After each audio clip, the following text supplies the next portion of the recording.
ಸತತ 6 ಮ್ಯಾಚ್ಗಳನ್ನು ಸೋತ ನಂತರ ಪಂಜಾಬ್ ಕಿಂಗ್ಸ್ ಅಂತೂ ಇಂತೂ ವಿನ್ ಆಯಿತು ಆ್ಯಂಡ್ ಪ್ಲೇ ಆಫ್ ರೇಸಲ್ಲಿ ಇನ್ನೂ ಕೂಡ ಅಲೈವ್ ಆಗಿದ್ದಾರೆ. ನಮಸ್ಕಾರ ಎಲ್ಲರಿಗೂ, ಜನಾರ್ದನ್ ಮಾತಾಡ್ತಾ ಇರೋದು.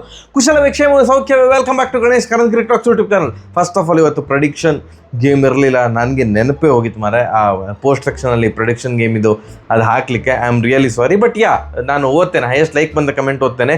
ಎಸ್, ಮ್ಯಾಚ್ ಬಗ್ಗೆ ಮಾತಾಡ್ತಿದ್ರೆ ಪಂಜಾಬ್ ಕಿಂಗ್ಸ್ ಏನು 6ಕ್ಕೆ 6 ಮ್ಯಾಚ್ಗಳನ್ನು ಸೋತು ಟೇಬಲ್ ಟಾಪಲ್ಲಿ ಇದ್ದವರು ಅವರಾಗೆ ಕೋಲು ಕೊಟ್ಟು ಪೆಟ್ಟು ತಿನ್ನೋದು ಅಂತ ಹೇಳ್ತಾರಲ್ಲ, ಅವರಾಗೆ ಹೊಡ್ಕೊಂಡು ಅದು ಅಸಹ್ಯ ಕೇಳ್ತೀವಿ.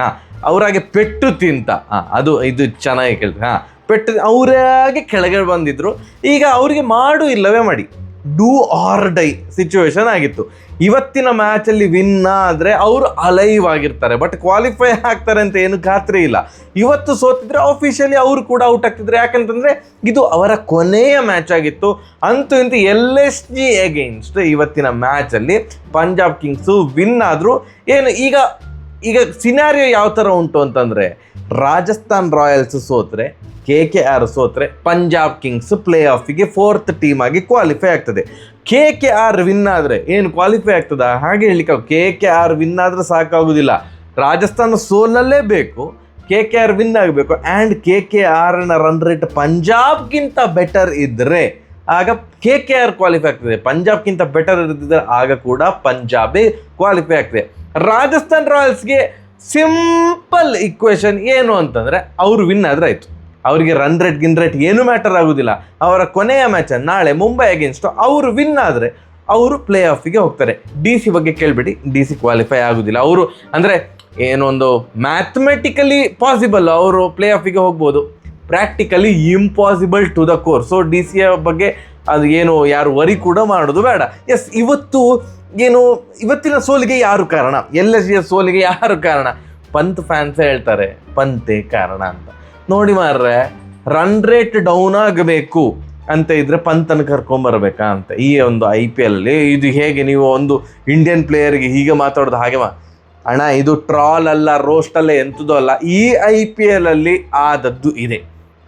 ಎಸ್ಪೆಷಲಿ ಲಾಸ್ಟ್ ಫ್ಯೂ ಮ್ಯಾಚಸಲ್ಲಿ ಟೀಮ್ ಝುಯ್ ಅಂತ ಹೋಗ್ತಾ ಇರ್ತದೆ. ಟೀಮ್ ಹೀಗೆ ಹೋಗ್ತಾ ಇದ್ರೆ ಪಂತವ್ರು ಹೀಗೆ ಹೋಗ್ತಾ ಇರ್ತಾರೆ ಉಲ್ಟಾ. ಇದು ಹೇಗೆ? ಯಾಕಂತಂದರೆ ನೋಡಿ, ಇವತ್ತು ಫಸ್ಟ್ ಆಫ್ ಆಲ್ ಮಾರ್ಕ್ರಮ್ ಇರಲಿಲ್ಲ, ಕರೆಕ್ಟ್ ಅಂತೆ. ಮಾರ್ಕ್ರಮ್ ಇರಲಿಲ್ಲ.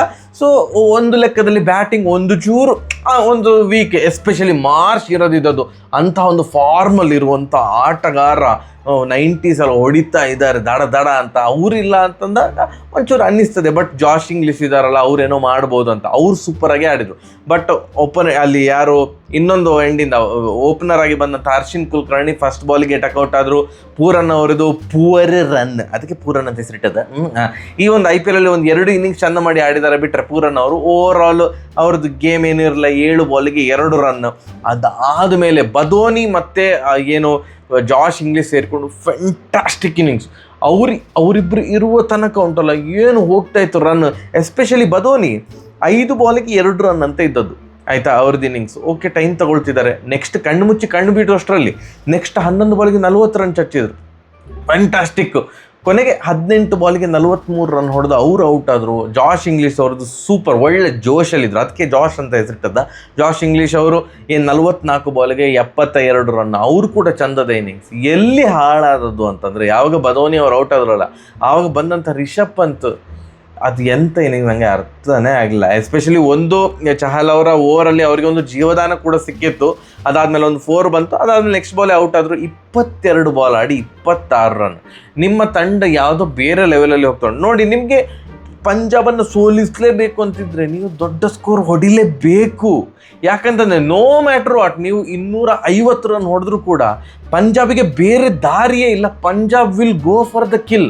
ಅವ್ರಿಗೆ ವಿನ್ ಆಗಲೇಬೇಕು. ಈಗ RCBದು ಎಕ್ಸಾಂಪಲ್ ಕೊಡ್ತೇನೆ. ನಿನ್ನೆ 250+ SRH ಹೊಡೆದ್ರು. ಬಟ್ RCBಗೆ 166 ರನ್ ಹೊಡೆದ್ರೆ ಸಾಕಿತ್ತು. ಅವರೇನು ವಿನ್ ಆಗಬೇಕಾಗಿರುವಂಥ ಅಗತ್ಯವೇ ಇರಲಿಲ್ಲ. 166 ಹೊಡೆದ್ರೆ ಫಸ್ಟ್ 2 ಪ್ಲೇಸಲ್ಲಿ ಇರ್ತಾಯಿದ್ರು. 178 ಹೊಡೆದ್ರೆ ಟಾಪರೇ ಆಗಿರ್ತಾಯಿದ್ರು. ಸೊ ಅವರ ಗೋಲೇ ಅಷ್ಟಿದ್ದದು. ಫಸ್ಟ್ 166 ಟ್ರೈ ಮಾಡುವ, ಓಕೆ, ಅದಾದ್ಮೇಲೆ 178, ಅದಾದಮೇಲೆ ಓಕೆ ಎಷ್ಟು ರನ್ ಹೊಡಿಲಿಕ್ಕೆ ಆಗ್ತದೆ ಅಷ್ಟು ರನ್ ಹೊಡಿಯುವ. ಅಷ್ಟಾಗಿ ಕೂಡ ನಾವೆಲ್ಲ ಬಾಯ್ ಬಡ್ಕೊಂಡೇವಲ್ಲ, ಸ್ಲೋ ಆಡಿದ್ರು. ಸ್ಲೋ ಅಂತ ಹೇಳಿದ್ರು ಕೂಡ 200 ರನ್ ಹೊಡೆದ್ರು. RCB ಆಯಿತಾ. 250+, 256 ಏನಿದ್ದೋ ಏನೋ ಟಾರ್ಗೆಟ್ ಇದ್ದದ್ದು, ಅಷ್ಟು ಸ್ಲೋ ಅಂತ ಹೇಳಿದ್ರು ಕೂಡ 200 ರನ್ ಹೊಡೆದ್ರು. ಇವ್ರು ಫಸ್ಟ್ ಇನ್ನಿಂಗ್ಸಲ್ಲಿ ಹೊಡೆದದ್ದೇ 196 run. Punjab no matter what, ಅವ್ರದ್ದು ಫಸ್ಟ್ ಬಾಲ್ ವಿಕೆಟ್ ಬಿತ್ತ, ಅವ್ರಿಗೆ ಬೇರೆ ದಾರಿ ಇಲ್ಲ, ಅವ್ರು ವಿನ್ ಆಗಲೇಬೇಕು.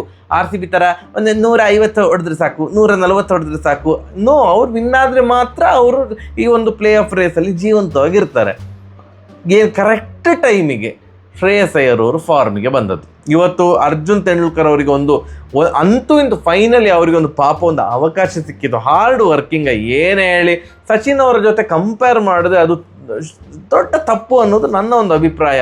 ಹೇಗೆ ಅಮಿತಾಬ್ ಬಚ್ಚನ್ ಅವರ ಮಗ ಅಭಿಷೇಕ್ ಬಚ್ಚನ್ ಅವರನ್ನ ಸುಮ್ಮನೆ ಅಪ್ಪನ ಹೆಸರು ಹೇಳಿಕೊಂಡೇ ಕಂಪೇರ್ ಮಾಡ್ತಾರಲ್ಲ, ಹಾಗೆ ಸಚಿನ್ ತೆಂಡೂಲ್ಕರ್ ಅವರ ಜೊತೆ ಯಾಕೆ ಕಂಪೇರ್ ಮಾಡಬೇಕು. ಆ್ಯಂಡ್ ಸಿಕ್ಕಾಪಟ್ಟೆ ಏನು ಪರಿಶ್ರಮ ಕೂಡ ಹಾಕ್ತಾ ಇದ್ದಾರೆ. ಐ ಥಿಂಕ್ ಅವರು ಗೋವಾಗೆ ಆಡ್ತಾರೆ. ಮಹಾರಾಷ್ಟ್ರದಲ್ಲಿ ಆಡೋದು ಬೇಡ, ಮುಂಬೈಗೆ ಆಡೋದಿಲ್ಲ, ನಾನು ನನ್ನದೇ ಒಂದು ಕಾಲ ನಿಂತ್ಕೊಳ್ಬೇಕನ್ನ ಪಾಪ ಗೋವಾಗೆ ಆಡ್ತಾರೆ ಅಂತ ಅಂದ್ಕೊಳ್ತೇನೆ. ರಣಜಿ ಅಂತೂ ಇಂಥ ಚಾನ್ಸ್ ಸಿಕ್ಕಿತ್ತು. ಅವ್ರು ನೋಡಿ ಏನು ಪ್ರಿಯಾಂಶ್ ಆರ್ಯ ಫಸ್ಟ್ ಬಾಲ್ ಡಕ್ಕು, ಕೊನಾಲಿ ಅವರು ಒಂದು 10 ಬಾಲಿಗೆ 18 ರನ್ ಹೊಡೆದು ಔಟ್ ಆದರು. ಇನ್ನೊಂದು ವಿಕೆಟ್ ಅಲ್ಲಿ ಬಿದ್ದಿದ್ರೆ ಮ್ಯಾಚ್ ಉಲ್ಟಂ ಪಲ್ಟ ಆಗ್ಬೋದಿತ್ತು. ಆ್ಯಂಡ್ ಏನು ಇವರ ಓವರಲ್ಲಿ ಅರ್ಜುನ್ ತೆಂಡೂಲ್ಕರ್ ಅವರ ಓವರಲ್ಲಿ ಫಸ್ಟ್ ಓವರಲ್ಲಿಯೇ ವಿಕೆಟ್ ಸಿಗ್ತಾ ಇತ್ತು. ಪಂತೆ ಕ್ಯಾಚ್ ಬಿಟ್ಟದ್ದು, ಏನು ಕಷ್ಟದ ಕ್ಯಾಚ್ ಅಲ್ಲ, ಪಂತ್ ಈ ಥರದ ಕ್ಯಾಚ್ ಸುಮಾರು ಹಿಡಿದಿದ್ದಾರೆ. ಪ್ರಭ್ಸಿಮ್ರನ್ ಸಿಂಗ್ ಅವರ ಕ್ಯಾಚನ್ನು ಅವರು ಡ್ರಾಪ್ ಮಾಡಿದರು, ಅದು ಮೊಮೆಂಟಮ್ ಚೇಂಜ್ ಆಯಿತು. ಅಲ್ಲೇನಾದ್ರು ವಿಕೆಟ್ ಹೋಗಿದ್ದಿದ್ರೆ ಹೆಚ್ಚು ಕಡಿಮೆ ಆಚೀಚೆ ಆಗ್ಬೋದಿತ್ತು. ಪ್ರಭ್ಸಿಮ್ರನ್ ಸಿಂಗ್ 69 ರನ್, 39 ಬಾಲಿಗೆ 69 ರನ್. ಆ್ಯಂಡ್ ಶ್ರೇಯಸ್ ಅಯ್ಯರ್ ಅವರ ಚೊಚ್ಚಲ ಶತಕ IPL ಅಲ್ಲಿ, ಫ್ಯಾಂಟಾಸ್ಟಿಕ್ ಇನ್ನಿಂಗ್ಸ್. ಏನು 51 ಬಾಲಿಗೆ 101 ರನ್ ಚಚ್ಚಿ ಕೊಡವಿ ಬಿಟ್ಟರು. ಸೂಪರ್ ಆಟ. 18 ಓವರಲ್ಲಿಯೇ ಟಾರ್ಗೆಟ್ ರೀಚ್ ಆಗಿದೆ. ಕೇವಲ 3 ವಿಕೆಟ್ ಬಿದ್ದದ್ದು, 7 ವಿಕೆಟ್ಗಳ ಭರ್ಜರಿ ಜಯ. ಈಗ ಪಂಜಾಬ್ ಫ್ಯಾನ್ಸ್ ಅಂದ್ಕೊಳ್ತಾ ಇದ್ದಾರೆ, ನಾವು ಎಲ್ಲಿ ಎಡವಿದ್ದು ಅಂತಂದರೆ, ಒಂದು ಪಂಜಾಬ್ ಬ್ಯಾಟಿಂಗ್ ಮಾಡುವಾಗ ಅವರ ಬೌಲಿಂಗ್ ವೀಕ್ ಅಂತ ಎಲ್ರಿಗೆ ಗೊತ್ತುಂಟು, ಬೌಲಿಂಗ್ ರನ್ ಹರಿದು ಬರ್ತಾ ಉಂಟಂತ. ಪಂಜಾಬ್ ಅವರು 200, 205 ಅಥವಾ ಆ ಒಂದು ಸ್ಕೋರಿಗೆ ಫಿಕ್ಸ್ ಆಗ್ತಾ ಇದ್ರು ಬ್ಯಾಟಿಂಗ್ ಮಾಡಿದಾಗ. ಅವರು ಆ್ಯಕ್ಚುಲಿ 240, 250 ಎಲ್ಲ ಮ್ಯಾಚಲ್ಲಿ ಹೊಡೆದಿದ್ರೆ ಅವರು ಅಟ್ಲೀಸ್ಟ್ ಈ 6 ಮ್ಯಾಚಲ್ಲಿ ಅಟ್ಲೀಸ್ಟ್ ಒಂದು 2 ಮ್ಯಾಚ್ ಆದರೂ ವಿನ್ ಆಗಿರ್ತಿತ್ತು. ಅಲ್ಲಿ ಎಡವಿದ್ದು ಅವರ ಮಿಡ್ಲ್ ಓವರಲ್ಲಿ. ಅವ್ರದ್ದು ಆ್ಯಕ್ಚುಲಿ ಶ್ರೇಯಸ್ ಅಯ್ಯರ್ ಅವರು ಒಂದು ರಫ್ ಪ್ಯಾಚಲ್ಲಿ ಹೋಗಿದ್ರು ಈ IPL ಅಲ್ಲಿ. ಅಂತೂ ಇಂತೂ ಗೆಲ್ಲಲೇಬೇಕು ಅನ್ನುವಂಥ ಮ್ಯಾಚಲ್ಲಿ ಅವರು ಎದ್ದು ನಿಂತರು. ಹೇಳಿದ್ನಲ್ಲ, ಮಿಡ್ಲ್ ಆರ್ಡರ್ ಯಾವ ಟೀಮಿದು ಫೈರ್ ಆಗ್ತದೆ ಆಗ ಟೆನ್ಷನ್ನೇ ಇರೋದಿಲ್ಲ. ನಮ್ಮದ್ರಲ್ಲಿ ಟಚ್ ವುಡ್, ಪಡಿಕಲ್, ರಜತ್ ಪಾಟಿದಾರ್ ಅವರೆಲ್ಲ ಈ ಒಂದು IPL ಅಲ್ಲಿ ಚಂದ ಮಾಡಿ ಆಡಿದ್ದಾರೆ. ಸೊ RCB ಈಗ ಫಸ್ಟ್ ಪ್ಲೇಸಲ್ಲಿ ಉಂಟು. ಈಗ ನೆಕ್ಸ್ಟ್ ಯಾವ ತಂಡ ಬರ್ತದೆ? 4th ಟೀಮ್ ಆಗಿ ಪಂಜಾಬ್ ಬರ್ತದ, KKR ಬರ್ತದ ಅಥವಾ ರಾಜಸ್ಥಾನ್ ಬರ್ತದ ಅಂತ ಕುತೂಹಲ ಎಲ್ರಿಗೂ. ಆ್ಯಂಡ್ ಪಂಜಾಬಿದು ಬೌಲಿಂಗ್ ಬಗ್ಗೆ ಹೇಳೋದಿದ್ರೆ 3 ಓವರಿಗೆ ಅರ್ಧ ಶತಕ, ಚೊಚ್ಚಲ ಸುಮಾರು ಸಲ ರನ್ ಲೀಕ್ ಮಾಡಿದ್ದಾರೆ. Harshdeep Singh 3 ಓವರಿಗೆ 52 run. Bowler like Harshdeep Singh ಈ ಥರ ರನ್ ಲೀಕ್ ಮಾಡೋದು ಏನೋ ನಂಗೆ ಅರ್ಥ ಆಗ್ತಾ ಇಲ್ಲ. ಥ್ಯಾಂಕ್ಫುಲಿ ಲಾಸ್ಟಿಗೆ ಅಬ್ದುಲ್ ಸಮದ್ ಅವರು ಒಂದು ಸರಿಯಾಗಿ ಹೊಡೆದು ಲಾಸ್ಟ್ ಓವರಲ್ಲೆಲ್ಲ ಹೊಡೆದು ಒಂದು 196 ತನಕ ಬಂತು. ಇಲ್ಲ ಇದ್ರೆ 190 ಕೂಡ ಆಗ್ತಾ ಇರಲಿಲ್ಲ LSG ಇದು. ಬಟ್ ಇದೆಲ್ಲ ಒಂದು ಟಾರ್ಗೆಟೇ ಅಲ್ಲ ಅನ್ನುವ ರೇಂಜಿಗೆ ಏನು ಪಂಜಾಬ್ ಕಿಂಗ್ಸ್ ಇವತ್ತು ಚೇಸ್ ಮಾಡಿದ್ದು. I am happy for Punjab Kings. LSG ಅವರು ಏನು ಈಗ ಡಿಸಿಷನ್ ತಗೊಳ್ಬೇಕು, ಪಂತ್ ಅವ್ರನ್ನ ರಿಟೈನ್ ಮಾಡ್ತಾರಾ?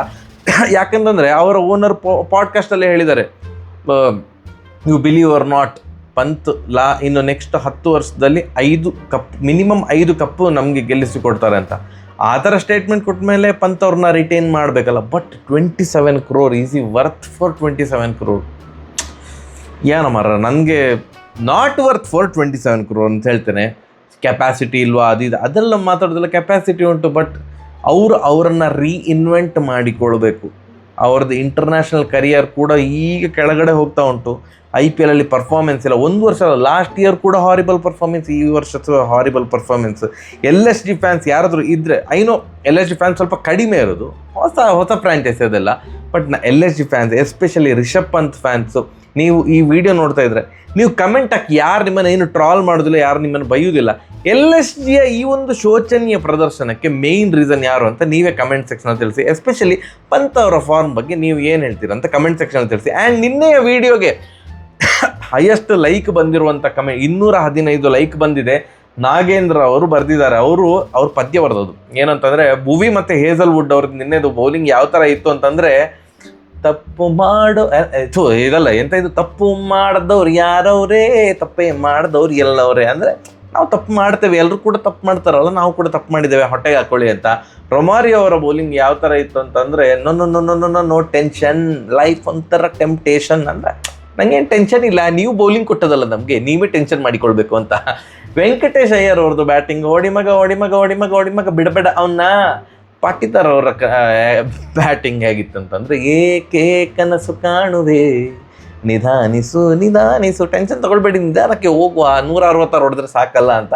ಆ್ಯಂಡ್ RCB ಫ್ಯಾನ್ಸ್ ನಿನ್ನೆ ಅವರಿಗೆ ಯಾವ ಥರ ಅನಿಸಿತು RCBದು, ಅಂದರೆ ವಿನ್ ಆಗಲಿಲ್ಲಲ್ಲ, RCB ಸೋತದ್ದು ನೋಡಿ, ಇದು ಯಾರು ಬರೆದ ಕಥೆಯೋ, ನಮಗಾಗಿ ಬಂದ ವ್ಯಥೆಯೋ.